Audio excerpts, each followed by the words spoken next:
Good morning. Welcome to AM Live on the day that follows the High Court judgment, a three-judge bench judgment on the Finance Act 2023.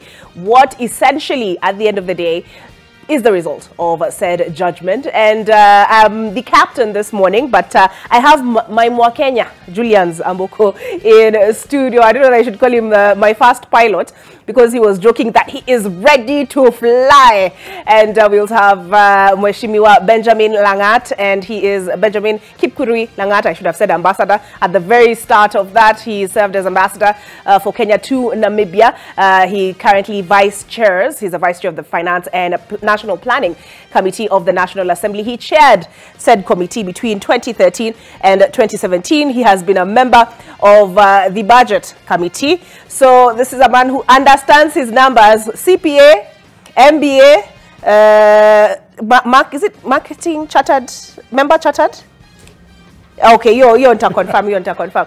Aside from that, we'll be joined by Abraham Rugo Muriu shortly via Zoom. So he'll be joining us virtually. He is the country manager of the International Budget Partnership Kenya, part of the Okwa Uchumi initiative. So I'm also curious to hear what they made of the High Court judgment on the Finance Act 2023. We were to be joined by Honorable John Mbadi, who chairs PAC, the Public Accounts Committee. Unfortunately, a flu has gotten the better of him. I told him he can come, he can sign, and I will interpret, but that was on a light note. Regardless, we push forward. But first, again, as is our custom, we set the context with this report. The decision by a three-judge bench at the High Court to issue stay orders on their ruling that declared the Housing Levy Fund unconstitutional has been met by stern criticism from the Law Society of Kenya. The ruling now means that government has been accorded more time until the 10th of January 2024 to regularize the legal framework around the housing levy. And as NTV's Sydney Chazima reports, the Law Society of Kenya has termed the High Court's ruling as a classic case of giving with one hand and taking with the other. Coincidentally, the title on our poster this morning was the court giveth and the court taketh away. Sydney Chazima, take it away. And the taxes levied against persons in formal employment to the exclusion of all other than formal earners to support a national policy without a clear justification is discriminatory, irrational, and arbitrary in violation of 27(201)(b)(1) of the Constitution, and therefore unconstitutional for those reasons. This was Justice David Majanja's ruling on the constitutionality of the Housing Levy Fund. In his finding, Majanja argued that the move by the government to only deduct the housing levy from those in formal employment was discriminatory and hence had gone against the Constitution's dictates of equal and fair taxation. The respondents in the case against the housing levy then immediately sought stay orders to defer the implementation of this ruling, basing their arguments on the timing, legal implications, and the contracts that had been entered to by the government and contractors. Allow me to apply for a stay or a conservatory order for 45 days. In those 45 days, I urge you to suspend the operation of those particular findings in the judgment and any decree that may flow therefrom. This judgment places a Kenya Revenue Authority at a position where it will be subject to suits for illegally collected funds, and two, will need a stay order to prevent refund claims which shall be made. A declaration of unconstitutionality cannot benefit from a stay order. The application that has been made before you is highly speculative. The judges, after a brief recess, would again return to the court chambers at 3 o'clock, bearing good news for the government and KRA. An order of stay being is hereby issued, staying the effect of this judgment issued today, 28th November 2023, pending the filing of a formal application for conservatory stay and conservatory orders in the Court of Appeal. And these orders of stay shall remain in force until 10th of January 2024. In line with this stay order, government now plots to use the 10th of January window to align the housing levy in law as pointed out by the court. We will sit down, evaluate the judgment, and consider whether there is any other interim matter we can do in the House so as to ensure that the housing levy is not interfered with. You all know that it is in force. Money is collected, and in fact, as we have argued here, there are contracts out there which are being fulfilled using that money. The Law Society of Kenya, through their president Eric Theuri, are now accusing the courts of aiding the government to get away with illegalities. It almost feels as if the court is working in cahoot with the state. In a sense, the court has given with one hand and taken with the other. This is a radical departure from what other courts have done. Bless you all. Other than the ruling on the housing levy, other matters of the Finance Act of 2023 were also adjudicated. The three-judge bench affirmed that the act underwent sufficient public participation, throwing out the petitioner's argument that public participation was only conducted for face value.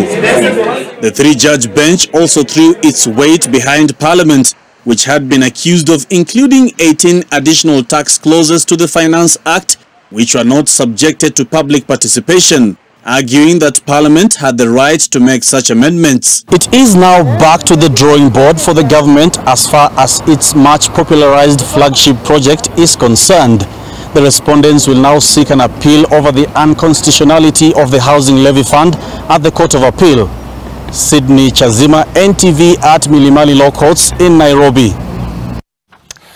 President William Ruto and his deputy Rigathi Gachagua have promised to give the housing levy the requisite legal backing after a three-judge bench dismissed the levy as unconstitutional. The three-judge bench, comprising of Justice David Majanja, Lawrence Mugambi and Christine Meoli, also ruled that the collection of the housing levy only from salaried Kenyans is discriminatory.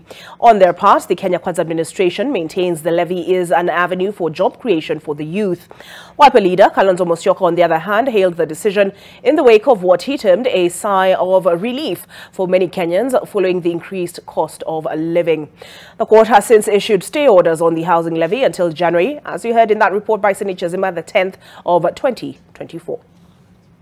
Wengine wanaleta economic stimulus, sio kufanyia wananchi madharau na dhuluma ya kuongeza ushuru. Tukajaribu kuwaeleza, hawakusikia. Leo hii nashukuru mahakama kuu, the next court in line, our appeal court judges, wamekubaliana na msimamo wa azimio la Umoja wa Kenya, wakatupilia mbali ushuru wa inaitwa housing tax. People have gone to court to try to suspend the housing levy and to sabotage the housing program. Much as we respect the independence of the judiciary, I want to request our judges to exercise judicial discretion and not sabotage that program. My plan is that by 2027, you will have 500,000 people working. That is the plan. I know the court have said we should go and readjust the law to make it aligned appropriately. That we are going to do, so that the 120,000 people can become 200,000 and can become 500,000 in the next 5 years. All right, time now to take a look at how the dailies covered it. I expected it would be the big headline story of this morning. Let's begin with the Daily Nation. Blocked is how they put it. The government will move fast to align the law with court decision, says Ruto. The courts have this week dealt President William Ruto heavy blows by upending 3 key pillars of his Kenya Kwanza administration: housing, health and privatization. Judges yesterday declared the housing levy unconstitutional, but, and this is a big but, give the state until January the 10th to appeal the decision. On Monday, the High Court suspended 3 new health laws, as well as the planned sale of the Mombasa and Lamu ports. Okay, and I think these are highlighted in bullet points 1, 2, and 3. Let's see. This is how the Daily Nation did it. Let's take a look at my favorite always, Taifa Leo. You can always expect quite something with Taifa Leo. And this is how they put it. They have not let us down. Ruto akatwa kucha. Mahakama yataja kodi ya nyumba ni haramu katika hatua iliyopiga serikali breki ya kutoza ushuru kila mahali. A couple of bullet points here. Let us see what it says. Moja, majaji wa mahakama ya rufaa wazima mamlaka ya ushuru nchini KRA kuongeza maradufu kodi ya pombe, maji ya chupa na bidhaa za urembo. Majaji waagiza KRA ikome mara moja kupokea kodi ya nyumba kutoka kwa wafanyikazi na waajiri. Kesi nyingine ni kupinga nyongeza ya ada za kuwarejesha watoto nchini wanapozaliwa ng'ambo. Madereva kufanyiwa mtihani upya na mamlaka ya kitaifa cha uchukuzi NTSA. Ulipiaji ada mpya ya mashamba and mahakama ya zima ubinafsishaji wa bandari za Mombasa na Lamu kwa muda. So the privatization. Okay, so this is how, essentially how the Taifa Leo put it. Ruto akatwa kucha. Let's see what is on the Business Daily. Julians, I know this one holds a special place in your heart. Why court spared 3.2 million shilling, 3.2 million Kenyans, I beg your pardon, from housing levy. High Court finds, let me just make this larger. There we go. High Court finds levy illegal as it exempts 15.9 million. Judges suspend decision until January the 10th to allow appeal. More than 3.2 million Kenyans in formal employment have been spared from paying the contentious housing levy that the government introduced in July after the High Court yesterday ruled that it was unconstitutional. A 3-judge bench found the levy was illegal as it subjects Kenyans in the formal employment to the tax while leaving out more than 15.9 million others in the informal sector from contributing to the fund.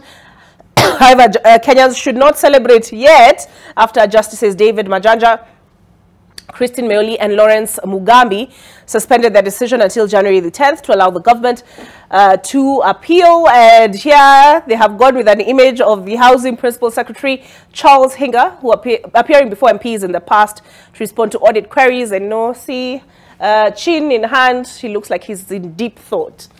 Okay, this is how the Business Daily covered it. Let's take a look at how the rest of the dailies did it. Workers' tax jubilation is how the Standard puts it. Landmark case, High Court said the 2.75% being deducted as housing levy is unconstitutional, a move that brought relief to many employees. But respite was short-lived after the judges suspended the decision. 18 billion shillings is the amount Kerry said it had already collected from salaried employees. 45 days period, the judgment has been suspended as requested by government. 2.75% percentage of a worker's gross pay that was being deducted as housing levy. Kupet Secretary General quoted as saying, today's ruling has vindicated workers, organizations which stood in unison, against the housing levy. The court has met the genuine aspiration of Kenyans. LSK President Eric Theory, the impugned law is uncertain as to the beneficiaries of the said scheme, which goes against principle of taxation that requires the language of a tax law to be clear. And a quote of Justice David Majanja, who was presiding over yesterday's proceedings, over the proceedings generally. In the absence of rational explanation, we can only conclude that the respondent went for the easy part of taxing employees in formal employment. So that is how they put it. Let us see the Star. House tax illegal, but pay for now, judges. Provision upon which the levy was anchored were found to have Provisions upon which the levy was anchored were found to have no legal basis. Quashing of the levy brought temporary relief to salaried workers. And the People Daily. Ruto housing tax broke law. Court. Judges fault Finance Act for introducing Affordable Homes Fund without legal backing in landmark ruling. State asks for time to challenge judgment in Court of Appeal. And court says ruling will take effect after 45 days. An image here of the 3 judges. They're quoted as saying the levy violates the principles of taxation and as contained in the Finance Act 2023 is discriminatory and unfair for making a distinction between formal and informal sectors, thus creating unequal and inequitable principles, and it is unconstitutional. A couple of things they've highlighted as well on the front page here. One, a left hand takes what right hand has given. Court offers relief to workers and their employers, but says judgment will come in force from January. So near yet so far. Petitioners had asked court to order the government to refund tax workers have already paid, but that was not to be. Number 3, EPRA boss off the hook. I know a couple of guys were looking to hear how this would go. The regulator had been accused of contempt of court but found innocent. And reprieve for government. Many of the prayers by Azimio, LSK activists and Senator Umtata were thrown out. Okay, so Julian Zamboko, as a former business editor, is it business editor emeritus for the Nation Media Group, Business and Tech. Which headline do you think captured the essence of the judgment the best? First of all, Olive, I would like to make a correction. If you look at the headline of the Star, it looks like there was a mix-up because the housing levy is at 1.5%, yet the headline there indicates 2.75. That is for the Standard, sorry, the Standard. Standard, yes. The Standard newspaper. And I think having said it's important we just clarify to our audience that the 2.75 is envisioned for the SHIF, yes. And the housing levy is at 1.5%. Okay. So having said that, SHIF, sorry, is the social health insurance fund. Correct, correct. Which also has been slapped with stay orders just this week. So which headline captured it the best? I think I would say the Business Daily. I might be accused of being biased, but I think the number of Kenyans who are afflicted by this needs to be captured adequately. Though I should say we run the risk of what we did in the Finance Bill and Finance Act, and that is to pigeonhole a very consequential judgment through the lens of the housing levy. There were many issues which were captured in that judgment, which I think need to be understood adequately by Kenyans. More importantly, the question of public participation, because that is where citizen participation comes in the budget cycle. And in the PFM architecture, it's a very integral part. And Justice Christine Meoli pronounced herself quite clearly on the aspects of public participation. So even as we kick into the budget cycle for FY 24-25, it's important that Kenyans appreciate that the courts ruled that public participation was adequately conducted. And there is no prescription in law that if you send your feedback, then it must be incorporated into the law. So I think that's something which we really need to give emphasis because of the consequences it has for public participation. Interesting. Yes. I'm curious what Abraham will have to say on that, because as Okwo Chumi, they made several submissions before the committee, Finance and National Planning. I think you guys are taking submissions. We are near the airport somewhere.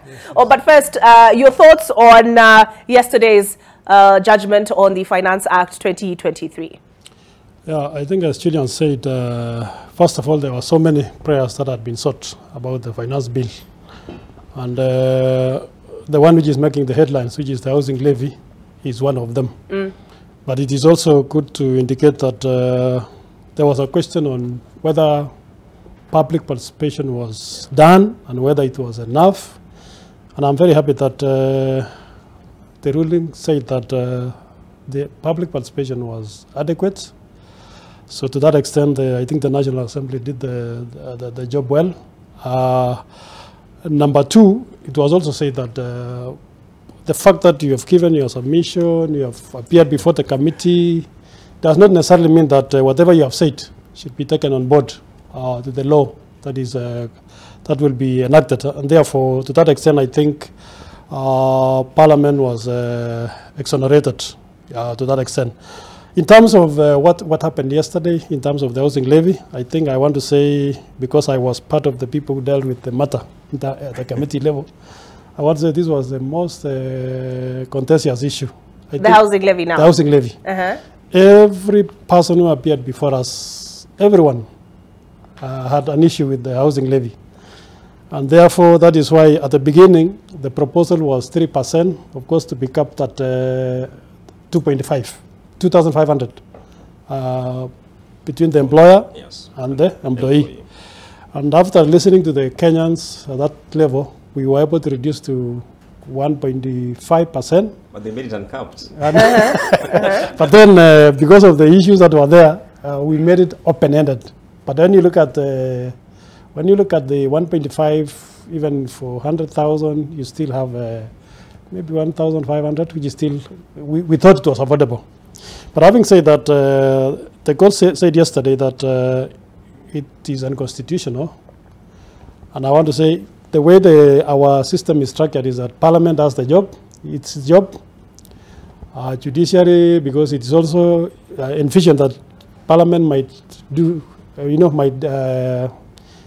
more than it's supposed to do. So there is the courts to interpret the Constitution, and of course there is the executive to implement. So I think what the courts did was they did their job, Parliament did their job, but I want to say, as the President said, it is still a process. That is why also, if you look at the structure of courts, we have the Magistrates Court, we have the High Court, we have the Court of Appeal, we have the Supreme Court, because you don't assume the magistrate courts will do the right thing 100% or High Court. So that's why there's that appeal process, and therefore that is the first stage. We are hoping. I think I see myself. There's going to be an appeal process even up to the Supreme Court. Up to the Supreme Court, wow. Okay, so allow me to take a look at what else is contained in the dailies, and then we'll come back round to the issue of the Finance Act. I can hear my director, Jackie Alosi, and she's like, Abraham, can you hear me? So I'm guessing we have a picture of him on video. Oh, there he is. But Abraham, if you can hear me, I think my director is struggling to hear you. Let's see. Let's test it out. What did you make, just in general, before we get into the nitty-gritties of the judgment given yesterday on the Finance Act 2023?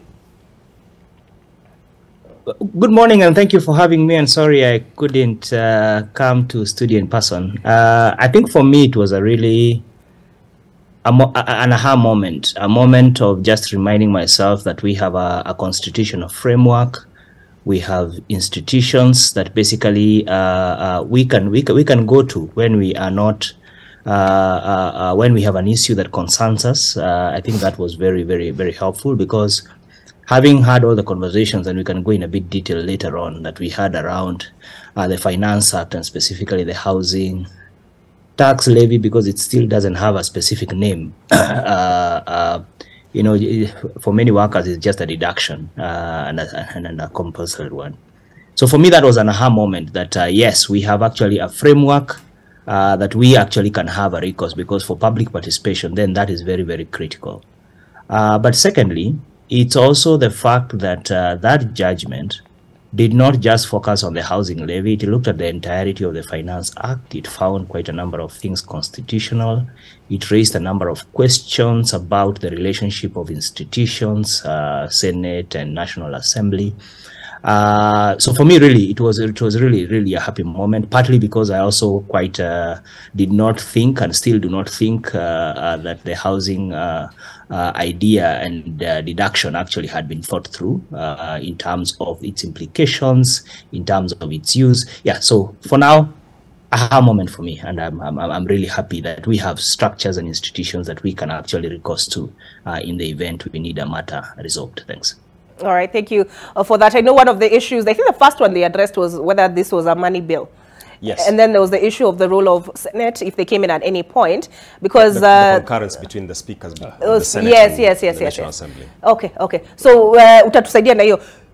Julian's had his earphones on, so I know he got pretty much everything across the board. But first, let's take a look at what else is highlighted on the front pages of the dailies. Sharing the front page here, Raila hints, and this is the Daily Nation, Raila hints at a return of protests as Mio leader rallies his supporters to be ready for street demos, even as opposition coalition brings forward its parliamentary group meeting today. Notably, one of the things they were unable to agree on was the question of the housing levy. That is the National Dialogue Committee making reference to here. KNTC bosses face detectives over edible oil scandal. I know Roseline Obala was chasing this story yesterday.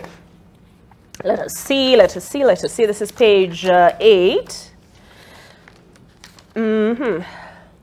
Is it page 8? Because page 8 I'm meeting. Oh, here we go. Yes. Yes, by Roseline Obala and Collins Omulo. The Directorate of, I'm just going to look at the first few paragraphs. The Directorate of Criminal Investigations. Should I flip there? Let me flip. Page 8. Let us see, 7, 8. There we go. And the Directorate of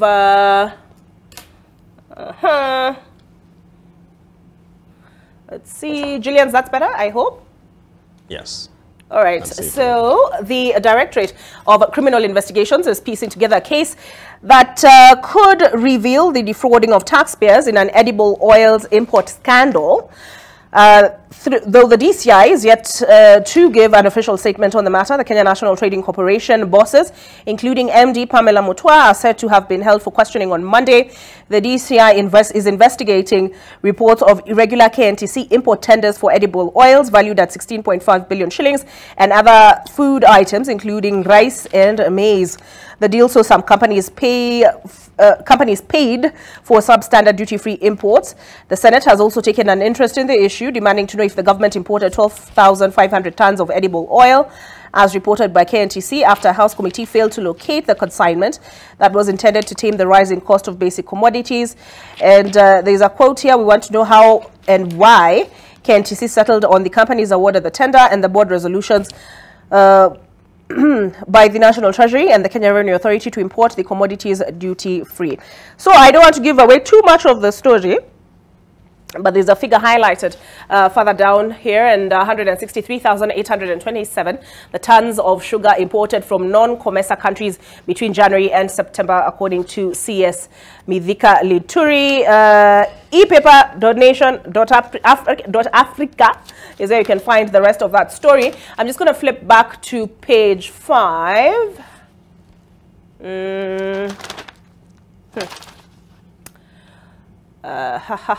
Did I flip over too far? Let's see. Page 5. This should be page 5. Yes, Mombasa and Lamu ports sale suspended. This one is by Maureen Ongala. The High Court has suspended the government's plan. Zoom in. To privatize the ports of Mombasa and Lamu after residents of the region filed a petition claiming the sale was a ploy to take over the management and assets of Kenya Ports Authority. Justice Chacha Mwita of the Milimani High Court in Nairobi issued the conservatory orders on Monday and ordered the government to respond within 3 days for directions to be issued on December the 6th. The Taireni Association of Mijikenda filed a petition at the High Court seeking conservatory orders against the government's plan to privatize berth 11 to 14 at Container Terminal 1 at Port of Mombasa and berths 1 to 3 at Lamu Port. The same association has sought to stop the privatization of Container Terminal 2 at the Mombasa Port when a similar plan was mooted in 2019. When the president, where was it the president addressed the issue of Mombasa? Was it at a UDA meeting? And I think he said it's what? It's the... You said there will be no privatization. No privatization. There's a now, he defined it differently. Is it the operations that were going to be managed privately or what? I remember there was a mention of concessions in terms of the management, but it was very explicit that there will be no privatization. And if you look at even the schedule that came out from the National Treasury about the 11 entities which will be privatized, one of the things that stood out for many Kenyans was that Kenya Ports Authority, never mind it was in the initial IMF list of SOEs which required restructuring, was not on the list. So I think at least the executive has come out very clear on that. On that, yeah. Yeah. So concession. Yes. All right, let's take a look at what else is contained on the front page of the Business Daily. Apart from Charles Singer looking deep in thought, We have sharing the front page, Morgan Stanley blocks Kenyan firms from global index. Let us see. Charles Mwaniki, the Morgan Stanley Capital International, an international trading indices firm, has barred new Kenyan companies from joining its global stock market platform, citing dollar shortages and financial turbulence facing Kenya in the latest blow to local firms seeking to sell shares to foreign investors. The American investment advisory firm, whose analysis influences major decisions by the global investment community looking at investing in African frontier markets, has also extended its August 2022 decision to stop carrying out periodic reviews of the dollar-denominated MSCI Kenya index, a decision that will also affect Bangladesh, Egypt, and Nigeria. So, Julius, in English now, what does this essentially mean? Think about the MSCI index as a platform that gives you visibility. And that visibility then puts you on the radar of global investors. Why they come into this market is because they look at such indices and take decisions on them. Now, the moment it is barring participation by your counters, you fall off that radar. And that is why we have been talking about the market is depressed. There is no appetite coming from global investors because of such moves. And they've given their reasons around the dollar shortage, the challenges we are facing in terms of the domestic market. And that, as the article indicates, it doesn't only affect Kenya. Nigeria, which has serious foreign exchange challenges currently. Egypt, I think the Egyptian pound, I should clarify, has been devalued significantly over the last 12 months. So it tells you this is what we call a frontier markets headache, not specific to Kenya. Yeah. Okay. Yeah. Frontier markets headache. Any thoughts on this, Mheshimiwa? Yeah, I think the challenges of shortages of dollar is not a Kenyan problem. It's a kind of international problem.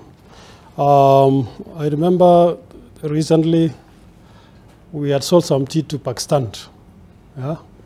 There was a challenge in terms of getting the payments. In fact, it stayed for almost 3 months, because Pakistan could not access the dollars to be able to pay Kenya. So in terms of that challenge, I can say it is an international challenge that is affecting both Africa, Asia, and other countries, so that we cannot see Kenya as the only affected country.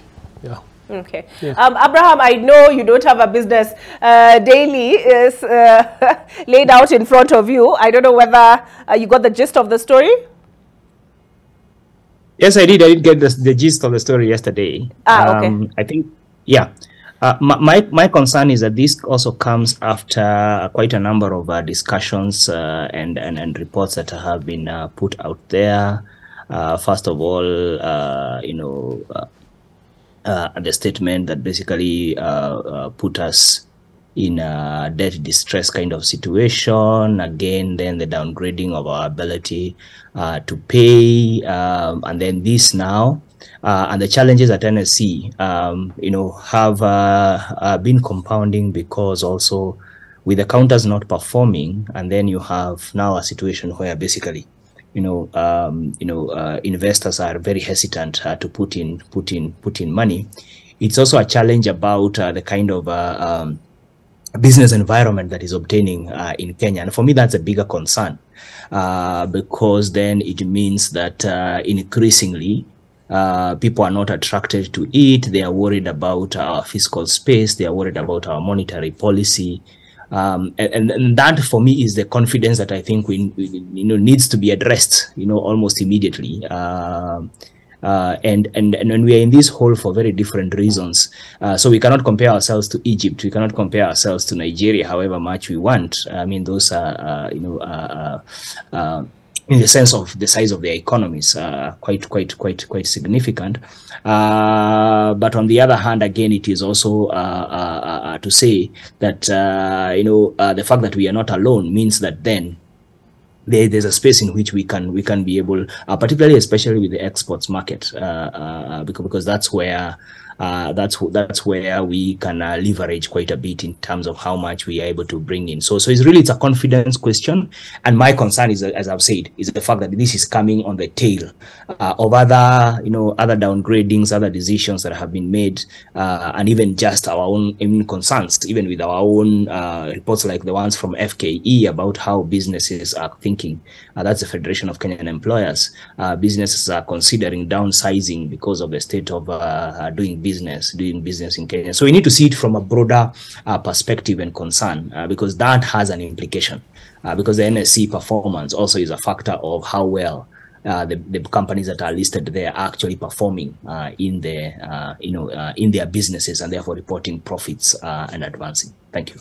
All right. I'm curious, Julians, that FKE report, 70,000 jobs, was it, lost over the course of the last year? Yes. Right? And they talked about 40% of their members saying they will downsize further. They'll downsize further. What in your view, what accounts for that? So, FKE told us that between October 2022 and November 2023, 70,000 jobs have been lost, we need to clarify, in the formal private sector, which tells you that we don't even yet have perspective of what's happening in the informal side of the private sector, which has the bulk of Kenyans generating their income from there. And they cited the constraints they're facing. One is that over the last 12 months, you have revised NSSF to align it to the NSSF Act of 2013, and therefore you have bumped up deductions. And what that means is because you match, the employer matches what the employee is contributing, and in this case it is 6% of your pensionable income, employers have taken a harder hit as well. Here you come with the housing levy, which took effect July, and of course there was an issue in court, but backdated. So the employer again matches. Then now we're talking about the NHIF, now SHIF, which will also be matched at a higher level. And therefore, from an employer's standpoint, my burden is becoming extremely larger, and yet the operating environment is so constraining. So my turnover, my profitability is potentially going lower. So what do I do in that case? Since I cannot deal with my top line, which is my turnover or revenue, let me deal with my cost base. And what do I do with my cost base? I begin redundancies and restructuring. So I reduce my overheads in terms of my wage bill. And that is how now Kenyans are losing jobs in the tens of thousands in a space of 12 months. And I did the math, and that's about 190 Kenyans being laid off every single day. That's a huge number. I know there's a story which was, I don't know, I think it was in the Business Daily yesterday, to do with EPZ, something in Mombasa, and some, was it 5,000? Yes. People are projected to lose their jobs in that case as well.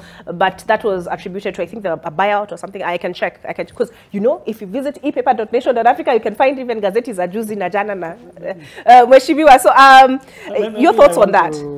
I want to disagree with Julian a bit in terms of really the causes of the loss of jobs, if any. First of all, the social health insurance levy has not even taken effect. I think it's going to take effect maybe from January. So definitely that one could not have been the cause of that unemployment. Number two, I think the housing levy also came in just like 4 or 5 months ago. The studies were 1 year ago. I think what we need to look at is the last 1 year, what has been happening. For example, the cost of fuel has been actually going up. Number two, we have seen our shilling has been depreciating at a very alarming rate. In fact, if you look at for the last 6 months, it has decreased almost 40%.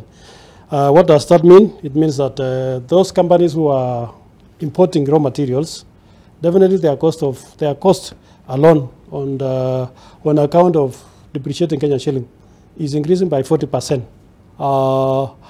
Number two, those companies, we have very few companies who are exporting. Actually, if you check in this country, and that's where we need to work on, is the export side of our economy. Because if you look at, we only export the raw materials, which is the tea, the coffee, avocados, and which is very, very small in terms of the foreign exchange that we really need. So I think the greatest challenge that we have as a country is the shilling, which is depreciating, which is causing the high cost of fuel, raw materials, and so forth, which has been actually happening across the last one year. And I think that accounts for that report which said some jobs have been lost. But for the effects of what we are trying to do now, the housing levy, the social insurance fund, I think something which will come, we will begin to see going forward, maybe next year. Yeah. All right, so we need to take a break, but we'll come back with Julian's and Abraham's take, because my question is, let's say the housing levy has contributed in part, the increased deductions have contributed to the job losses, then doesn't that defeat the purpose? Because like the housing levy, we've been told, was intended to create jobs, but it's having the opposite effect in the formal. Julian's has been very clear, formal private sector, and they may argue I'm being simplistic, but I am asking from the point of view of Wanjiku on the other side of this break.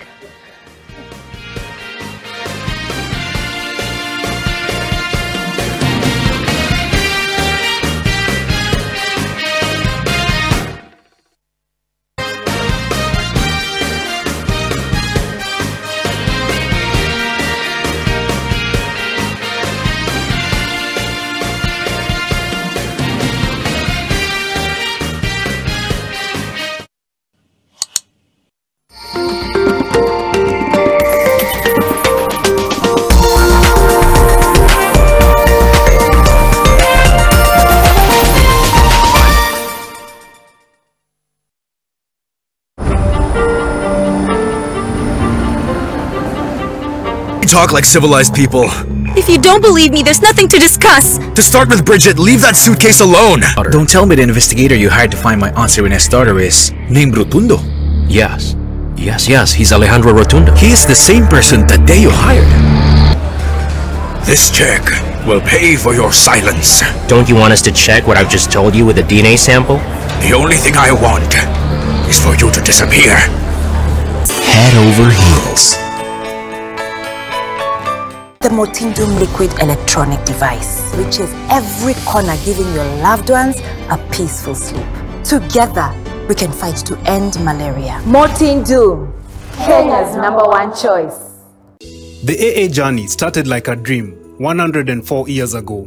With the right leadership, the right business model, the right standards, and international affiliation with FIA, AA has grown to support you with various mobility products and services. And it's growing. Now, you need sunglasses, because the future of AA Kenya is too bright. AA Kenya, inspiring mobility. On my dark marks, I've tried everything from A to Z, even vitamin C, but hardly any results. Nivea Lumina 630 works from day one, with visible results in just 2 weeks and 71% dark marks reduction in 12. Join the 1 million women already using the #1 Lumina 630 from Nivea. Hii Krisi, GoTV Stream iko mkononi, mechi yako na sports action yote, na watoije hata wao hawajawachwa nyuma. Wacha enjoyment izidi hii holiday na GoTV. GoTV Stream, available from 1st December for all active customers. At Stanbic Kenya, we believe in your financial potential, and we are here to help you reach new heights. Enjoy an attractive interest rate of up to 14% per annum on your savings. Make the most of this exclusive offer today and let your money thrive. For more details, call us today or visit a branch near you. Stanbic Bank.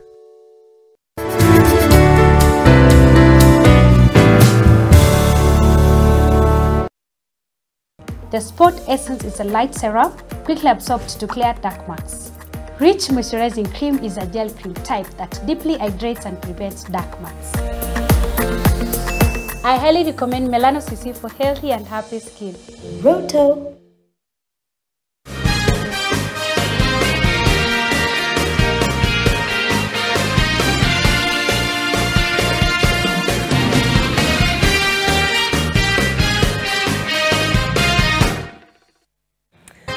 Welcome back to AM Live, and I am the captain on this flight. I have a first officer called Julian Zaboko, who is also in a studio with me. He's my Mwakenya. I'm always like, every time I host this show and I can't understand something, I'm like, Julian! Please explain. So we have Julian Zaboko in studio. We also have Ambassador Benjamin Langat, who is Vice Chair of the Finance and National Planning Committee, served as Chair of the Finance and Plan, same committee between 2013 and 2017. He has served as Ambassador for Kenya to Namibia and also served as a member in the Budget Committee. We also have with us, but joining us virtually, Dr. Abraham Rugo Muriu, and he is the Country Manager, International Budget Partnership, Kenya. Good to have all three of them in studio. So I just want to quickly wrap up the dailies, looking at the ticker of the Business Daily. Here we have Treasury overdraft breaches 85 billion shillings. And the details captured underneath that are emergency loans the Treasury has tapped from the Central Bank of Kenya hit a record high of 85.12 billion shillings on November the 10th before falling a week later to 81.01 billion shillings. Huawei fails to table tax waiver papers.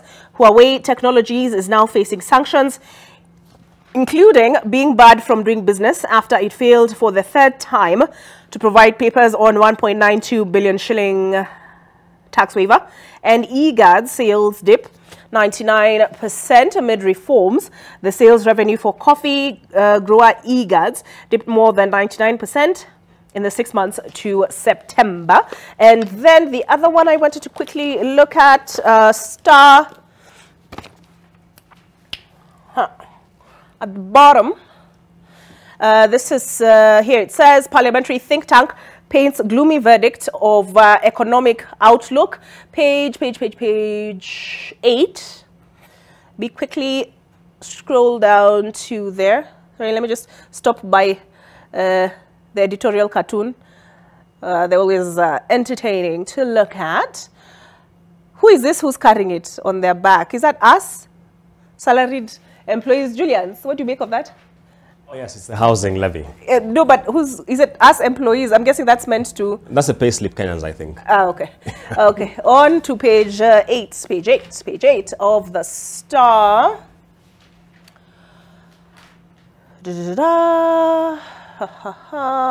Am I there? Okay, so there's a story here on privatization. Let me just quickly read the headline. Raila selling KPC will raise fuel prices as the farm is strategic to the country's economy. It is what Kenya Pipeline Company was one of the 11, right? Correct. Including KICC. And for many people who are like, that is essentially the equivalent of a national monument. But that is a discussion for another day. Here we go. Parliamentary think tank paints gloomy picture of country's economy outlook. Economic, I'm guessing. The National Treasury has projected the economy to grow at 5% in 2023, up from 4.8% in 2022. Julius, I remember you shared this report in full on the group. There's a quote here: going forward, inflation could remain high and rise even further. If shocks occur, this will continue to weigh heavily on the cost of living, especially for the lower income brackets. I haven't looked at your Twitter, and I'm remiss for not having done that. Yes. But what stood out for you in this report? I think, first of all, I must commend the Parliamentary Budget Office. I think they do a stellar job as far as analysis and forecasting is concerned. And to the best of their capabilities, they really try to ensure that the legislative arm of the government is well informed when it comes to fiscal affairs. The report they put out was speaking to the macro fiscal environment we're operating in, the risks that are associated. One is that the journey on fiscal consolidation seems to have been lost. For the sake of our audience, fiscal consolidation is where the government rationalizes its expenditure. So here we are as Kenyans being told to tighten our belts, but we don't see the state tightening its belt. And what does that mean? Then the shortfall between your revenues and expenses keeps on being in the hundreds of billions. People keep asking how we got into this debt hole we are in. That's precisely how we got into this space. So that was really my key take home from it. It highlighted other things, the depreciating shilling, inflation being a huge risk going forward, and whether it will still remain within the prescribed Central Bank of Kenya band, which is 5% plus or minus 2.5 as the floor and the ceiling. So some of those take homes from it. Yeah. I spy with my little eye, Abraham was nodding. when you were speaking. Abraham, I know there's a conference I was MC for on debt for Okwa Uchumi. You are moderating a panel. On that panel was, what's his name, Dr. The guy who's in charge of the Budget Parliamentary Office. I mean, what is it? PBO, Parliamentary Budget Office. I forget his name, but I don't know whether you've had a chance to look. Sorry, Masinde. Yes. So I don't know whether you've had a chance to look at this report, and if you have, what in it stood out for you? So I haven't read the report, but I have been following very closely the reports they've done before, and I just listening to Julian's. And I wanted to first of all agree with Julian's commenting that the work they have been doing has been quite stellar. But there is something that they have been telling us, and we also spoke about it in that conference that I think is significant, is the fact that unless we rein in our expenditures have continued to grow. And that has been fueled by debt, because our incomes are growing. As a nation, I think it is important to underscore the fact that our revenues have been growing. And our previous PBO report did raise the concern that unless that deficit, you will recall a time when just last year, just before the elections, when they actually had, through the Budget Appropriations Committee, pushed for the limiting of the deficit to 400 billion. That is basically what they were talking about. They ran a model, an independent model, that basically then it's what they use to inform Parliament. And yes, at the moment, with the kind of debt situation that you find yourself, because the interesting thing, and PBO highlighted this in a previous report, is that for us to be able to meet our debt obligations, I mean our financing obligations for our budget, we've actually been borrowing in the last 2-3 years. We've been borrowing more locally at very high interest rates, and they pointed that is perhaps our biggest risk. Because then now you are having to pay at very high interest rates. If you just saw the coupon that even Central Bank of Kenya, I think, published, must have been last week or thereabout, at 17%. And basically those are the kind of indicators that start telling you that then you have a challenge, because then you are not able to pay that kind of an amount. But let me connect that, if you permit me, with something that Mheshimiwa Benjamin there had tried to raise. Of course, I would ask him what they are doing about all these issues. But before that, is also to note that government has been a player, and a critical player, in the kind of situation we find ourselves. Because right now, getting a loan from a bank, as an individual citizen or as a private corporation, is very difficult, because government already has crowded out, even when you look before the estimates were revised, there was going to be a borrowing of almost 600 billion from the, about 400 billion from the domestic market, which then means it crowds out. And these are the things that the PBO basically has been raising. I'll be looking at the report in the course of today. But basically, those are some of the critical things that, if you don't look at the interest rate, if you don't look at the state of the inflation, if we don't look at, how we rationalize our spending, then we find ourselves in a very tight spot. Thanks. Thanks for that, Abraham. Mhesh, I don't know that you've had a chance to look at it? Yes. Let me say, I think the Parliamentary Budget Office, I must say, is doing a very good job, because they have been advising us on the economic matters. I think their observations are based on the fact that from where we are, because everyone from where we are, you could see, for example, our shilling is very weak. In the next 6 months, even if it becomes stronger, to what extent? Number two is the cost of fuel, which is the main cost of production, is also very high. Even if it reduces in the next 6 months, to what extent? I don't think it will reduce that much. But having said that, I think as a country, maybe we need to look at the constitution that we adopted as a country, because to me, I think the greatest challenge we have as a country is we adopted a very, very expensive constitution in terms of running the country. So that today, if you were to work out the revenues of the country in terms of the equation, what should go to counties, you add to what should be the salaries, which you know it's a must to be done.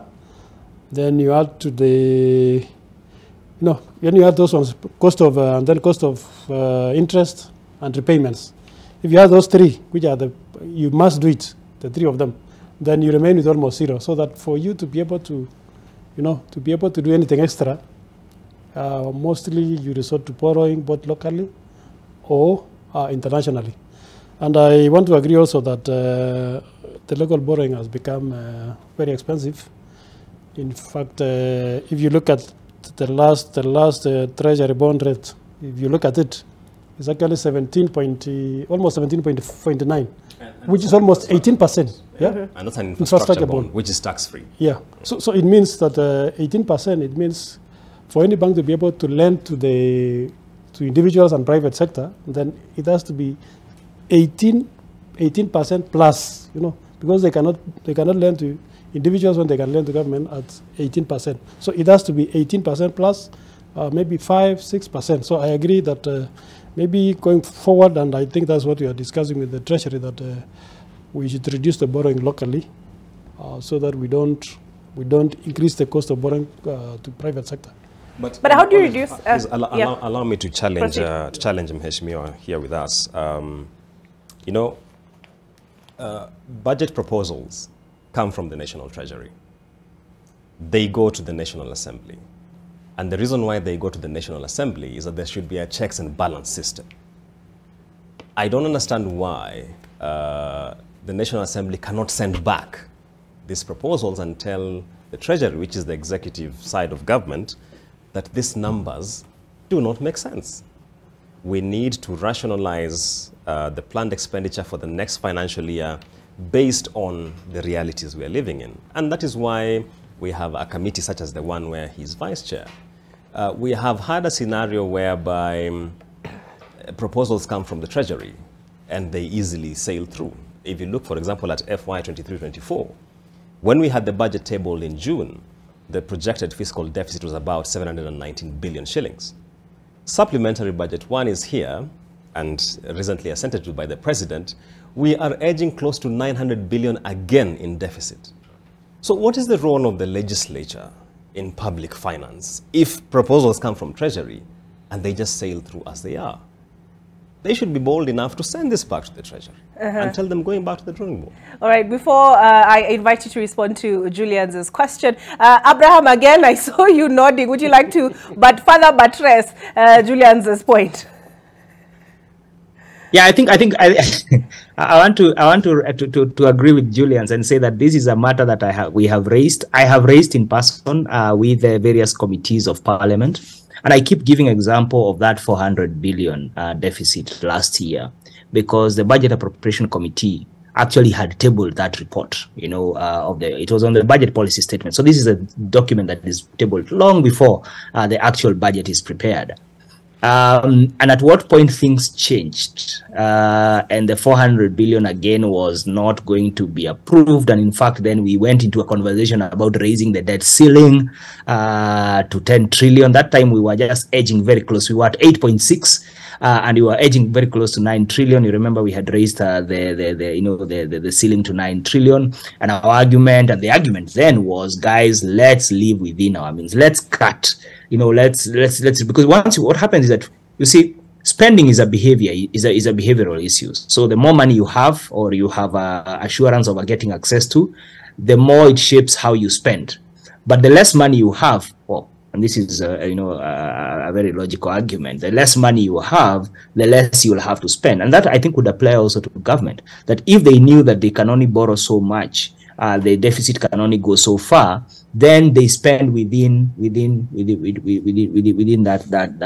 limit. That's not what you see. That's what not to see. So completely agreeing that Parliament can do, because the power of the purse has been given to the Parliament of Kenya until we change the constitution. And I think Mheshimiwa, even as you say about the constitution, I think the constitution also is the same constitution that gave us, the ability that parliament plays a very critical role, and that's why then it's buttressed by institutions like the Parliamentary Budget Office, the inputs that different organizations, different institutions, different formations like the Okoa Uchumi campaign do give, is to basically provide evidence from other quarters, and then parliament as a body of collective representation then does make decisions. And I think it is time to make tough calls. I don't think where we are right now, and if we continue moving at the same pace, we'll find ourselves in very bleak situations. So yes, agreeing that Parliament definitely is at the very center of those decisions, and I think perhaps it's time for Parliament to pronounce itself quite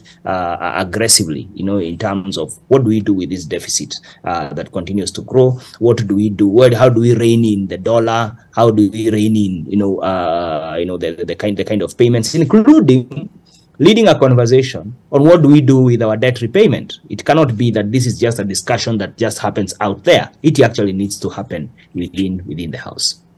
Your thoughts, Ambassador, your response? I think I agree. Parliament has a lot of responsibility in terms of the budget process. And I also want to say the budget process is a long process. It begins way back in October the year before, in terms of sector hearings. Then we consolidate into a budget, a policy statement around February thereabouts, and Parliament is involved. And Parliament can actually say, okay, we can return the whole document back to National Treasury, or we can amend. That is why if you look at the proposals at the budget policy statements, there are proposals by National Assembly in terms of the changes that it requires to be done, which then the National Treasury will take into account those proposals, which then forms the estimates, the national common estimates, which are tabled in the House. I think you've heard the President saying we do not want to increase the borrowing, and which also many of us will carry that spirit. But what if you look at the current estimates, it contains some borrowing which will be done. But I want to say, when we transition to the new government, of course you'll have contracts which have been there before. You have the roads which were there before. We have the financiers who are doing the roads. We have so though we don't want to borrow more, but we have contracts which are continuing, which needs to be completed. If you look at most of the budget for this financial year, the one which you are doing the supplemental budget, is actually to complete, especially the road sector, because we have like almost $1 trillion commitments from the previous government that needs to be completed, and you cannot run away because government is government. Well, whether it was Uhuru government, whether it was Kibaki government, if you inherit a contract, it has to continue to fruition. So most of the things you see in the current budget is actually because of the commitments that were done, which then we need to finalize before now the new proposals come in. Julian, has he answered your question satisfactorily? Unfortunately, he hasn't. And, I like it when parliamentarians say that the government and the president are really committed. But when you look at the supplementary budget, it shows you where the real commitment is. Because if you look at the numbers and how they were jigged, the larger chunk was, of course, in the debt service, consolidated fund services. But then recurrent spending went up, development spending went down. So, but that's the reality we are in, yes. Okay.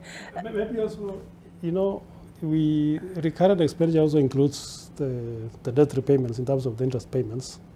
If you look at, for example, we are looking at paying the Eurobond in the next, I think, 6 months less, yes. Which is $2 billion. If you look at what I've been saying about the exchange rates, it is a USD denominated loan.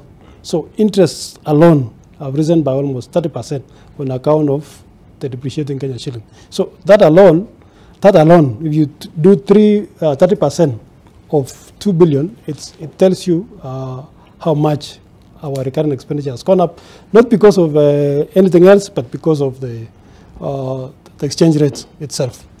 Yeah. All right, Abraham, anything to add to that before I transition us to the Finance Act 2023? Nothing to add. I think the message is clear. All right. All right, so on as promised, please allow me to blow my nose.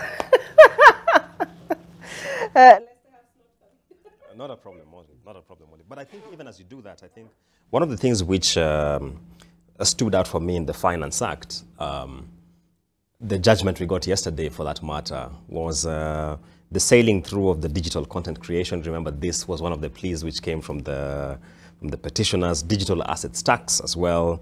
And also interesting to learn that there was a plea around the excise on human hair and fake beards, things which had been thrown out actually, and to give parliamentarians their credit. You know, these things were thrown out by parliamentarians, but for some reason the petitioners still included them. I think it just speaks to the level of due diligence we as the public should also do as we take some of these matters to the corridors of justice. Okay. Yeah. But thank you very much, parliamentarians on the fake hair. Yeah, so essentially, you were talking about, Julian's, we focus a lot on the housing levy portion of things, right? Yes. But both yourself, Abraham, and Mheshimiwa say there was a lot more that was contained in this judgment. And it began with a question of, is this a money bill? Yeah. So, Julian's, why was that a critical question for the courts to answer? Just to set some context here, if you read the provisions of the Constitution, and I think I have them here because I'm always being asked about public finance affairs. If you go to section 114 of the Constitution, and it speaks about money bills, this is what it says. A money bill may not deal with any matter other than those listed. If, in the opinion of the Speaker of the National Assembly, a motion makes provision for a matter listed as a money bill, the Assembly may proceed. And it gives further that in the Constitution, a money bill means a bill other than the bill specified in Article 218. I think that other than is very important. And because Article 218 of the Constitution deals with the division of revenue and the county revenue allocation. And this was a contentious issue because of that question of the concurrence between the two houses on matters regarding the finance bill. And that is why the judges took the trouble to come in and say that this it met the threshold of a money bill, indicating it was dealt with adequately within the confines of the National Assembly.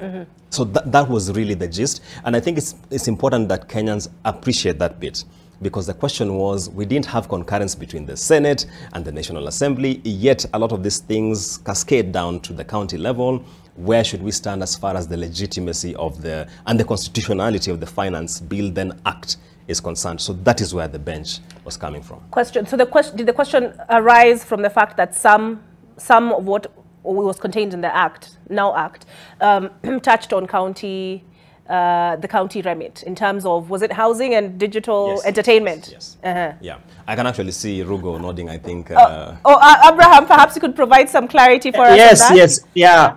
Yeah, so one is that the concurrence is that some of these discussions also needed to go to the Senate for matters of conversation, because they affected functions of counties. A specific function here is housing. When you read Schedule 4 of the Constitution, when you look at it, basically it says that the responsibility in Function 8 of county governments, county planning and development, including statistics, land survey and mapping, boundaries and fencing, housing, and electricity and gas regulation and energy regulation. In other words, actually, the function of this whole responsibility around housing and everything around it is a county function. But there was also the discussion about the fact that when such things come, they actually needed to have gone to the Senate also, for Senate also to facilitate a conversation to weigh in what are the implications of this on county government. So it's really a functional responsibility, and that's why I was saying it was an aha moment, because it was a critical reminder that we have a devolved system of government, and the courts uphold that. We have a devolved system of government, and that all institutions of that devolution of power and of function of responsibilities need to be involved in that kind of a conversation, because it definitely outside the court system, there's been a lot of gray area. You know, the PS for housing is on record asking for land from different. He says actually he did write to members of parliament asking for land from them to be able to do these housing projects. Yet this is a county function. So again, isn't that an overreach? Isn't that basically a doing of purposes? Whether in the first place even the ministry should be building houses, it's a different discussion. But yes, that's why this matter of a money bill actually did come. But there was also the issue, and Julians can say more about it, the fact that this being a money bill, the Finance Act being a money bill, seemed to also encroach into other spaces. Other jurisdictions, other acts, whether you're talking about housing, whether you're talking about the revision of the Employment Act, the Employment Act, and the like, and how far, basically the courts were addressing themselves, the fact that how far can a Finance Act repeal other acts that are not necessarily money bills as listed in Article 214 and 218, as it were. Thanks. Mheshimiwa, your response to that? Yeah. Were you asked to make land available? You see, I think Parliament is created under Article 95 and allocated duties 95 and 96, where the Senate, Parliament is defined as National Assembly and Senate. And the Constitution goes on to give powers to allocate duties to both the National Assembly and the Senate. In terms of what the Senate can do and what the National can do, it's under that article. And I think if you look at that section, it says that money bill may only originate from National Assembly. Yeah? And even if it originates from Senate, the National Assembly has the final authority over anything money bill in terms of the taxation. So I think the courts, when they looked at the finance bill, I know my brother there said it touched on housing, employment, and everything else. Yes, housing is there, but what section of housing? Here we're dealing with financing, and National Assembly has the power to approve all the taxes, except those, of course, which are under the national government, the licensing and so forth. But any other taxes, value-added tax, income tax, any other tax is under the purview of the National Assembly. So I think the courts were right to the extent that, yes, finance bill should be transacted in the National Assembly. Senate will then carry over from the division of revenue on a county allocation of revenue bill, which then allocates monies, and Senate has the final authority also in terms of the county allocation of revenue bill, deciding which counties will get how much, it's the function of Senate, and actually, as in the National Assembly, we have never wanted to even oppose or override the Senate in terms of the county allocation, because that is their sole mandate. But unfortunately, where there has been friction between the National Assembly and Senate is where one house wants to take over the functions of the other house. But I think the judiciary did a very good job there to say, okay, finance bill is the function of the National Assembly and the Finance Committee for that matter. But if I may, sorry. Proceed. One of the issues which, and Dr. Ruga has pointed out quite well, when the finance bill first came out, and I remember seeing the proposal around the Section 84 amendment, I asked, if you're watching, we have a show on Tuesday at 7:30 called Business Redefined. I asked, shouldn't this proposal be factored in the Statutory Levies Act on the housing levy? Because it has no business being in the finance bill. Yeah?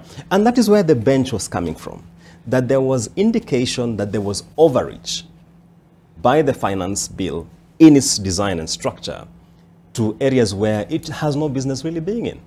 Because the finance bill, as Mhesh rightly pointed out, is a money bill. We're dealing with taxation issues here. But it sailed through nonetheless. Never mind. The bench went further and said, the housing levy, one of the contentious issues, one, it violates the principles of taxation. What are the principles of taxation? Because in a public finance discourse, that's a very serious pronouncement coming from the bench. Is it equitable? is their ability to pay, because the ability to pay principle in taxation is that taxation should be graduated, you know. So when we, for instance, put it at 1.5 and then we leave no cap, you know, it raises many questions. So the bench said many things about the housing levy. And to say that it has no legal framework, then what was the business of Parliament if this thing has no legal framework? Yeah. We could raise many questions, but I wish to leave it at that. All right, and then actually you've reminded me. I'll give you a chance, Ambassador, to respond to that. But I've remembered Julian's wrote something in all caps, so you can tell how strongly he feels about this. We just pull it up, and then you are reacting to the conversation that was had last night on With All Due Respect with the chair of the Finance and National Planning Committee, and you said the bench clearly stated that the housing levy, quote, and you wrote this in all caps, violates the principles of taxation, lacks a legal framework, and is irrational. Your response, Ambassador? And that was the bench, not me. But you captured it in all caps. I think what I said from the beginning is that judiciary is there to do their job, and their job is to interpret. Interpretation is, you can interpret anything, depending on your, what you believe in. And that is why also judiciary has levels. Yeah, I agree. At that level, they said it is irrational.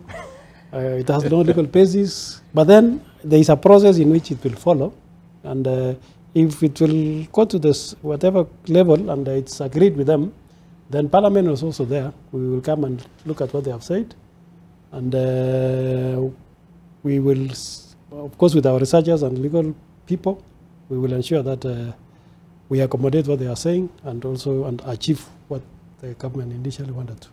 Yeah. Dr. Rugo is nodding. And I want to say... He's nodding or he's shaking his head. And I want to say, I know we can look at this thing in terms of the tax and the levy. But if you look at the bigger intention, we are greatest as a nation as having the biggest slum in Africa, if not in the world, which is in Nairobi here.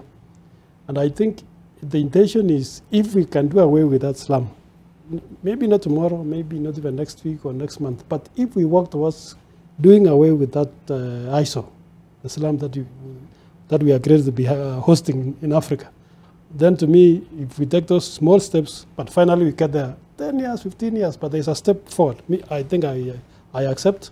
And of course, we have disputes on how we go about it, but the intention is there. All right. Yeah. So we do need to take a break. But Abraham, on the other side, we'll come to you. Tell us why you are shaking your head on this subject on the other side of this break.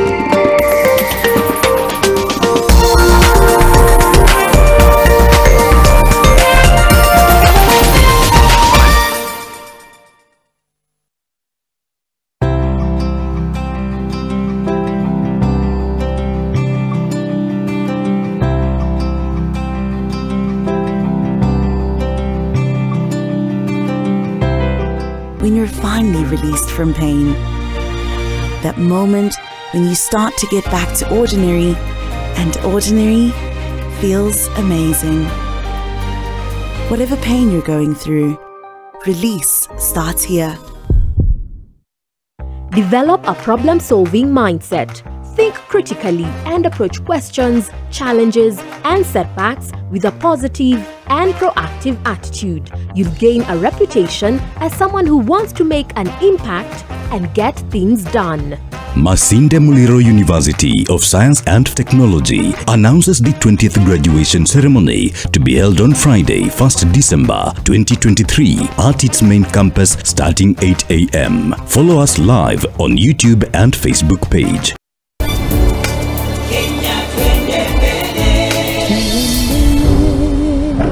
Kenya, twende mbele. NCBA, go for it. Discover a future of inclusivity at the inaugural Pensions and Conference 2023, KICC Nairobi, November 28th to 29th, 2023. Theme is Enhancing Social Protection and Inclusive Growth. Engage in exclusive exhibitions, personalized sessions, and extensive brand exposure, fostering meaningful connections. To secure your place, contact William at 0728 550 319. Be part of transforming our future into one that embraces social security and inclusivity, shaping a society where everyone thrives. Protect future yako. For decades, a silent struggle has persisted in the vibrant heart of sub-Saharan Africa. Access to quality education for girls has been marred by barriers such as poverty, discrimination, and societal norms that echo through generations. In the region, the common challenge is poverty. We have smart girls, even smart boys, but they are challenged with the poverty from their homes. Education is our hope. We are breaking barriers. We dream of a brighter future.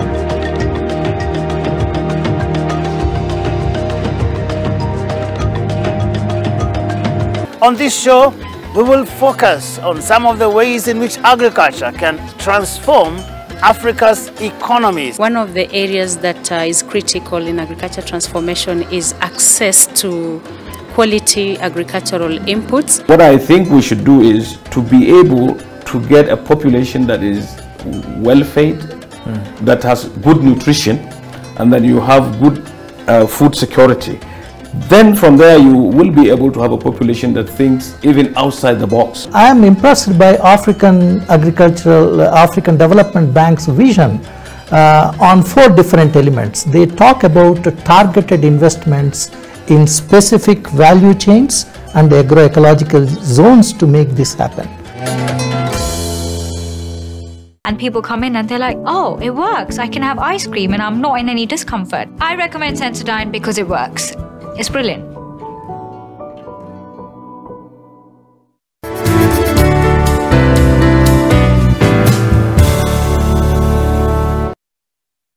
The Sport Essence is a light serum, quickly absorbed to clear dark marks. Rich moisturizing cream is a gel cream type that deeply hydrates and prevents dark marks. I highly recommend Melano CC for healthy and happy skin. Roto.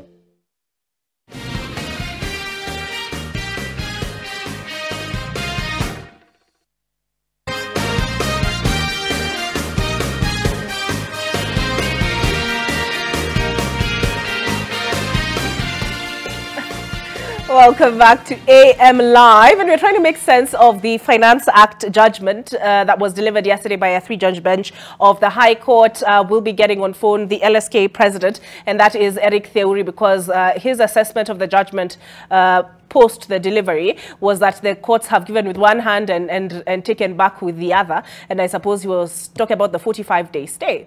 But first, Abraham, before we get into that, we were discussing the, Julian, what was it about the housing levy? The housing levy, yes. But you are shaking your head, Abraham. What were you disagreeing with? What did you disagree with?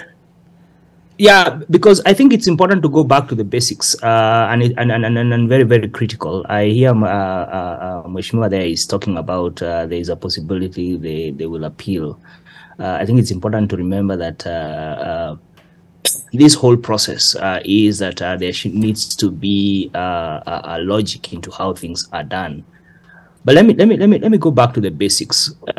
The housing levy, the bigger discussion was what problem are we trying to solve? And the problem was said that, and Mash has also said, we have the biggest slum.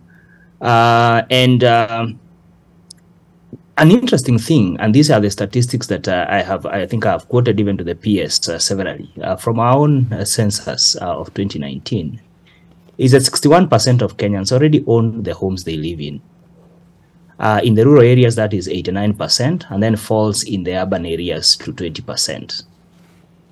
And therefore, the question was, and for these people in the urban areas, which is you, do we need to own a home? Or do we need access to proper housing, whether we are renting or we are owning? And assuming that the answer is yes, is government the right structure to build the kind of houses that we are looking for? But even push it further, and that is what the court actually did rule. For the group that you are imposing this tax on, who are salaried formal workers, do they need a house built for them of 2-bedroom or 3-bedroom, or do they actually need better access to mortgages so that then they can own the kind of homes they desire, they want, as part of their self-actualization, or whatever you call it, as part of their advancement? And these are questions that completely went under, and the idea was we will get land in the counties. We need to move people from their rural houses and move them to well-constructed, skyscrapers, and all these very lofty ideas. So, and we need to go back to that question, because and the lessons we have learned, for instance, from slum upgrading, which is not a very good term, of trying to move people from slums to new houses, is that when you do not address the income question, which was the main contention here, if you do not address the affordability question, even when you build houses for people, they move into them and they rent them out and they go back to what they can afford. And therefore, and I think Professor Omenya put it very clear that what we need to be sorting out is housing, not building of houses, as it were, and ask ourselves, what is the need of Kenya? If the statistics already, and this is based on headcount, are telling you that 89% in rural areas own their own homes, what are their needs at that particular point? All right, so Abraham, I'll ask you to just hold it there. I saw you looking down, so I'm guessing you have some notes which will remind you where you are in your prosecution of your point. But of course, there's the issue of planning, because part of it was that you need to make more land available for agricultural production. And so some areas need to be designated for that and others for housing. But we'll get into that, and I will give you a chance to respond. But first, I did promise we have the LSK president, Eric Theuri, on phone. Mr. President, you had very strong remarks to make post the judgment, and if I recall correctly, you said, it's as if the courts are working together with the executive. Why did you have such a big issue with this 45-day stay?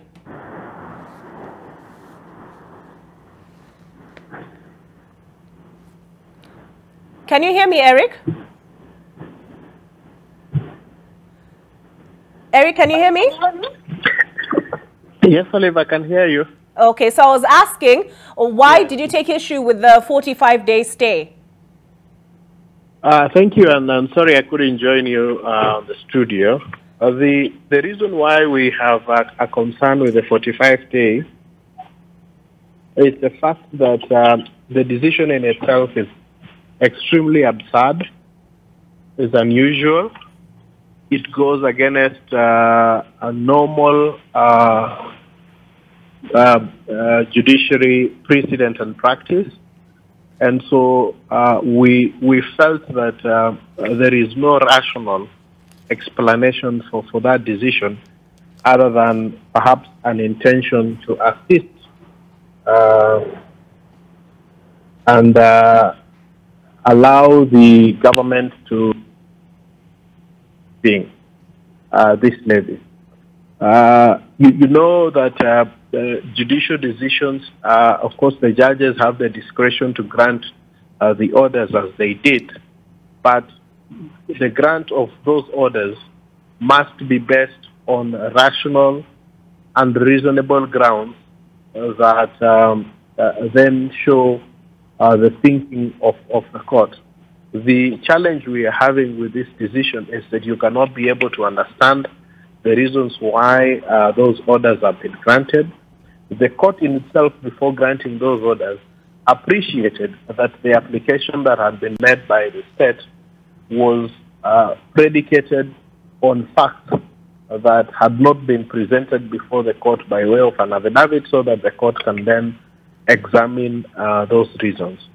So therefore, we ask ourselves, then what was the essence of that decision? If you find levy is unconstitutional, If you find a levy is lacking in legal basis, as they did, if you find that KRA has no proper legal basis to collect those levies, if you find that the levy is in itself unconstitutional on the basis that it places a heavier burden on those who are salaried and to that extent that does not meet the principles set out in the Constitution on taxation, how then do you allow the continued levying of those taxes by way of an operation of stay? What would have happened if the decision for stay would not have been given? What would have happened is that the employers would have stopped remitting this levy. So where is the harm? If the court finds eventually that these levies are constitutional, then that would be the end of the matter, and then taxes would be paid. But if you find that those levies are unconstitutional, then you must act as your findings have given, and allow the next port of call, considering that the High Court is not the last one with a voice on this issue, to have a fresh look at those issues and to make their own determination. But as it is, what the High Court has done is to give with one hand and take with another in circumstances that cannot be easily explained. And then so you begin to wonder, is the message that the executive has been giving that Parliament, that judiciary should look at its decision and ensure that they do not interfere with government policy, one of the considerations that may have been taken into account to give these extremely strange and absurd orders of stay on an oral application, and considering the decision that the court had just arrived at. So, Eric, what is the recourse then? Or do we all have to wait until January the 10th? Does that mean December salaries, November, for those who have not received their pay slips? Does that mean that it will be subject to the levy, the housing levy? Yes, that is what it automatically means, that for November it will be subject to housing levy.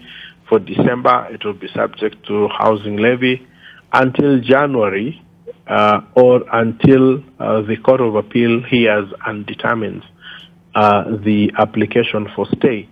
But the manner in which this court has handled this application for stay, in essence, renders any application for stay of execution in the Court of Appeal almost an academic exercise. Okay, and I know Julian Zamboko was trying to make a point that, so how it has basically been framed is that it is discriminatory, the levy, because it targets those who are in formal employment vis-a-vis those who are informally employed. But Julian, you had sort of make the point that the court spoke about a violation of the principles of taxation. Would you like to ask the question? Just for clarity's sake. Oh, yes. Eric, if I could ask a question. Yes. When the court says that it overburdens those who are on pay slips, and why I think the court made the decision eventually did with the stay orders is, how do we handle pay as you earn then? Because even pay as you earn, if you look at it critically, it targets those who are on a pay slip. Correct. Yes? And I think the court thought we have boxed ourselves into a situation here, because all these taxes will be challenged either way. Corporate tax does the same thing. So, Eric, I wonder how you would have viewed that case, because pay as well overburdens also on pay slips. Not necessarily, and I think that would be an extremely tenuous argument to make, because pay as you earn is a tax on income. Those who are in informal employment, their income is also taxed when they make their declarations. Be it if you are in a business, then you are subject to corporation tax. You're subject to all manner of taxes. For example, if then we want to make that argument and see how then it falls on its face. Those who are in business are subject to also other taxes. They pay, for example, corporation taxes, which those who are in employment don't pay. They pay licenses and fees for their businesses, which is also a form of taxation, which people in formal employment don't pay. So it would be an extremely logical argument to argue that pay in that sense then is illogical. The argument here is this, and I think that is what is lost on a lot of people. You are taxing people who are salaried to provide houses for everyone. That is the discriminatory aspect of it. Remember, I might be owning my own house, so I do not need, in essence, the affordable housing scheme because probably I am suffering under a mortgage. So how do you level that with this tax that is intended only at those who are in formal employment to provide services for a cross-section of society? Pay, corporation tax, and whatever goes into a fund, into the consolidated fund, and provides services for basically everyone. But this is a tax specific to the provision of affordable housing. Remember, under the Constitution, it is the executive, or rather the national government, has the constitutional responsibility to provide housing. So when it comes up with a scheme that is intended to actually just tax a particular section of society that may never benefit from that levy, then to that extent, that is the aspect of unconstitutionality. And I think once the decision and the full text of the decision comes out, that would be it, because that was the argument that the Law Society made before the court in terms of the discriminatory aspect of that provision. And remember, this was an amendment that was being done in the Employment Act.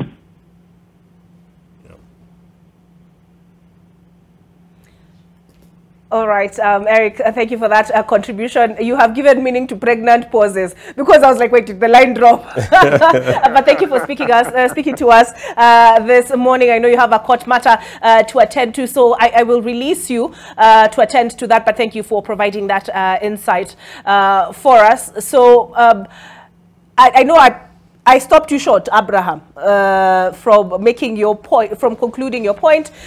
You were talking about the housing levy. People in the rural areas have homes of their own. The issue that needs to be addressed is a question of income. Yeah. And the question that arose for me was part of what I have understood this is intended to cure. And I know he said, like, if you're upgrading, slum upgrading, although you took issue with the phrasing of that, that people will rent them out and then go back. That is a lesson you say we have learned from previous attempts. But also, wasn't it meant to cure the planning problem that you subdivide land, and agricultural land is inhabited as opposed to being optimized for agricultural production? I think the question of agricultural production, first of all, is a matter that is as far as related to land and land subdivision. I think it's a matter that is increasing in some spaces and not in all spaces, because, as you know, yes, the arable land we have is still small compared to to land that is arid and semi-arid. But that's a land that, if with irrigation, you still can do quite a lot. I did not hear that conversation a lot, because then, if this is an argument for moving people from rural land to free land for agriculture, or from stopping people from going, into buying plots, and constructing for themselves, then the intervention needs to be based on need, and that's the point I was trying to make. But the other basic I was saying is that this is not the first time the court is, declaring itself. This matter had also been, there was an initial ruling actually on the same thing, and it was found again. It almost, it was irrational. Even in the previous. Remember, it had been brought up in the previous government. I forget the full details of it, And the point is simple, that first you need to have a need that you're trying to address. Then you need to ask yourself, as the president of LSK, Bonatheuri, has said, you need to ask yourself, as you are effecting this kind of this kind of a decision, who are the people who you are targeting for the collection? Are they the people who actually need this kind of a service? But also to appreciate that there are many financing models that exist out there that can be facilitated to provide the kind of support. In this whole discussion, the role of the National Housing Corporation, NHC, has been very muted. It's been more the discussion around the State Department for Housing, and specifically led by the PS, which also raised questions. Is there structure? Is there framing? But lastly, is that this also, the PS framed it as an employment creation. In fact, the agricultural discussion was less than the one on employment creation. And I took issue with that, because if you are working towards employment creation, whether it's in the making of hinges and doors and, in the construction and all those kind of things, again, there was not clarity of how much employment you're trying to create, because a lot of this high-rise, large-scale kind of construction is mechanized. Two, you still, on the other hand, are not dealing with the cost of importation, because there are still some of the products that you need to be able. And therefore, for me, that has been the concern. That has been the concern of many Kenyans, that what need exactly are you trying to solve? But the most important for me, from a PFM angle, is that there was actually no framework from a PFM angle, a framework that creates the housing levy, that explains to you that this is the plan of government in terms of housing.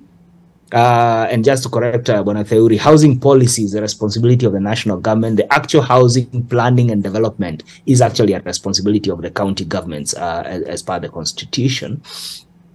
And what exactly are you trying to achieve? What need are you trying to deal? And then you create a framework so that then the fund, the housing fund that was being created and is to be put into this money, is actually based on a PFM structure. That was not there.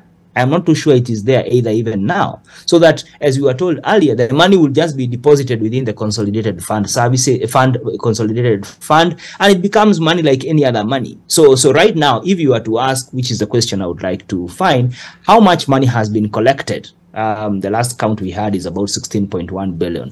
Where has it been spent? What kind of initiatives has it activated? How is it being accounted for? Who is responsible fully for it? Is it the National Treasury? Is it the State Department for Housing? That framework does not exist and raises a lot of questions. The regulations attendant to it, what can that money be spent on, especially when it was moved from that when you contribute to it, you can get a house, to the fact that now it's a general purpose kind of a tax. From a PFM angle, there raises a lot of concerns about, Julian has talked about the equity angle. I will not go back into that because then it is not equitable in the first place. The questions around, fairness, but also the questions around accountability, around transparency. Where is this money being spent? Why is it being spent there? Is that the rightful place for it to be spent, as it were? Those are the points I really wanted to speak to. Thanks. All right. Ambassador Langat, I'll give you a chance to respond to that. As for the figure that has been collected so far, the Standard talks about 18 billion shillings. Amount Carey said it had already collected from salaried employees. But what is this seeking to cure? I think, thank you very much. I think the president of LSK did say that under the Constitution, the national government is obligated to provide housing, of course, food, maintain environment, and so forth. And Abraham here has actually said, do we really need houses? Do we need to own them, or we need to rent them, or do we need access? I would say, to me, we need access to housing, whether you own it or through rental, but Kenyans need access to affordable housing. I think he has also mentioned that 61% of Kenyans in the urban areas if I got him right, is they own houses. And I think he said almost 100% in the rural areas, they own houses. I think... I think he's clarifying that point, Jackie. Yeah. If we could get his sound. Abraham, are you on mute? Clarify. Sorry? Allow me to clarify. According to the national census of 2019, 89% of Kenyans in rural areas own the homes they live in. 20% of those in urban areas own the homes they live in. So when you do an average, it brings you and this is by households, out of the 12 million households that we have. That's according to the statistics, the census of 2019. All right, thanks for that. So as I said, I think Kenyans need access to housing, whether it is rental, whether it's ownership, but they need access to quality housing in terms of, water being there, sanitation facilities, lighting facilities, and so forth. And how do you make them access the housing? It's actually through supply. Supply means you build more houses. You build more houses. Of course, it will take a lot of time. How do you get them to be built? It requires funding. Now, that is where the debate is. Funding. So the government is proposing that we have a levy called the housing levy, where we can improve the supply of housing. Of course, in terms of the constitution, that says that government should provide housing. I think that's where the debate is, and I think everyone has their own interpretation from the churches, from ourselves, and everybody else. At the level of the rural areas, I think you talked about the agricultural land being made available. That will require a lot of discussions, culture. The people live in one area in your culture, like where I come from. If you have 10 acres and you have 3 brothers, your brother will stay in another corner, another corner, another corner. But maybe in future we need to agree and say, let's live in half an acre, then we farm the other side. But I think generally we all agree that we need housing, affordable housing. Now, how we go about it is now where the debate is, and everyone has their own discussion. All right. Just coming. Yes, and as you do that, because I'm looking at the clock, also for you were saying the thing that you feel we're not giving sufficient attention is a question of public participation. So, 2 things, Olive. First is that on the housing levy, I think it's important we remind Kenyans. The housing levy, first of all, came in through Finance Bill Act 2018. It was challenged in court. And the reason why the moment this thing passed, on iTax there was already a way of deducting housing levy, was because it has been there since 2018. Why is this thing going to the corridor of justice twice? It is being deemed to be unconstitutional, and we are still protecting it through conservatory orders. It doesn't make sense, and I agree with the LSK president on that. So there's history to this. And if people are consistently telling you we don't want something, maybe there's a point to think about there. To the public participation, Justice Christine Meoli spoke eloquently to this issue, and the bench pronounced itself that it was satisfied that the National Assembly conducted public participation adequately. And it went further to state, there is no provision in law that if we give you our feedback as the public, you must incorporate it. That is where we part ways. There must be a mechanism through which we feel that we are not just being engaged in a cosmetic exercise. Our feedback actually counts for something. Otherwise, Kenyans will not see the point of this public participation in the PFM framework. And yet, it's a very pivotal point. The finance bill comes, you're given an opportunity. The budget policy statement comes, you're given an opportunity to give your feedback. So we need to think about it, especially as the legislators. To what extent can public participation have meaning? Because if indeed we can just submit our feedback and it's all rejected, what is the point? Your response? I can just respond and say that public participation, what Parliament receives, it receives a lot of information, and actually takes into consideration many information that comes in. Maybe for this particular, if you check, as we said earlier, it was 3%. Now, after listening to the public and everything else, it was reduced to 1.5%, which but is 50%. But Julian keeps saying without a cap. No, that's also his interpretation, and there's also our own interpretation. Number 2, There are other things that also we received and we actually acted upon. You talked about the air, the human air, the ladies, whatever. And when we received the information that it is discriminatory on women, so we took into consideration and we removed that from the tax system. So there are so many other things that we actually received from the public and we acted upon. We received requests from the tea sector, packaging. We were able to read even video and exported services. Yeah, exported services. So we took into consideration a lot of information from the public. Maybe the only one which is contentious is this one, which we also did it maybe halfway, but we considered it. All right. Yeah. So, Abraham, have the last one, and I'm tempted to ask, is your beard real?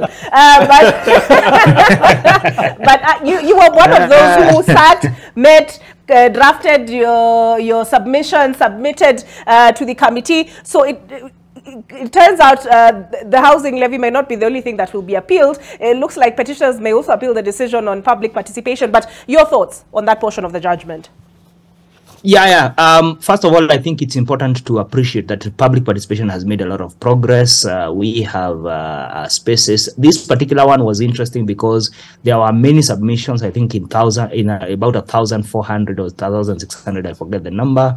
I was part of the team of the Okoa Uchumi campaign that also made a fairly lengthy submission.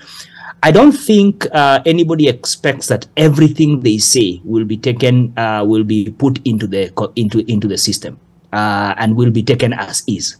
What we expect is that there is a process of showing how it was considered and a rationale given as to why a certain decision was taken and not the other. Which is really what baffled us when we saw, finally, when all these people come and tell you it's not going to work. We are the employers, we are the employees, we are the Kenyans. This thing is not addressing the need and it should not go. Then you go ahead and do it without even giving any proper reasons. I think that's where the challenge is. As we move forward, I think what Kenyans are expecting is greater feedback to their input, a feedback loop that basically shows, and the committee tried, but they only said, we considered this, we rejected, we considered this, we accepted, we considered this, but for such certain substantive issues like these ones, then they require a bit more conversation, and even in the terminology, the discussion was, if it's a levy, then levy to the people who are consuming the service, because a levy normally it's only paid by those who are consuming that service. If today, if you don't consume any petroleum, you don't pay any petroleum levy because it's charged on that particular service. Finally, I think moving forward, it will be important that the government continues to listen to its citizens, and that members of parliament, both those members of the National Assembly and members of the Senate, actually do represent the views and the perspectives of the citizens that they represent. I think that is going to be critical because we are going to be raising more and more questions. And yes, my beards are real. When I have a bald head, so right. I need to at least keep something. Thanks. All right, so I will have to end the conversation there. You did bring up the question of mafuta. Julian, utuambie kama hiyo 16.8% VAT was included in this judgment. We are waiting for the full judgment. Thank you for joining us on AM Live. My name is Oliver, Julian Zaboko, Ambassador Benjamin Langat.